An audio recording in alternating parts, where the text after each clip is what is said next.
Is your shower inadvertently turning into a bath? If you have, say, a spouse who sheds like an Alaskan Malamute, I don't mean mine, you're gonna have clogs to clear. Fair warning to the faint of heart, the crud that comes out is gonna look like that freaky little well girl who climbs out of the TV in that movie The Ring, and it's gonna smell about as good as she probably did.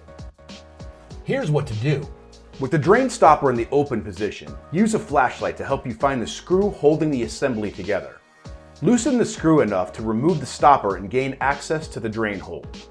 Now comes the fun part. When I say fun, I mean traumatizing. Use a pair of needle nose pliers or some other slender grabby implement to get a hold of the drain-clogging culprit and pull it out.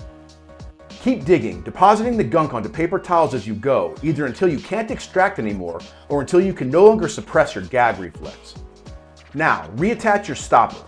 Position the stopper so the screw meets the flat part of the cylinder and tighten it back up. Now run the water to check your work. If you successfully cleared the clog, the water should drain freely.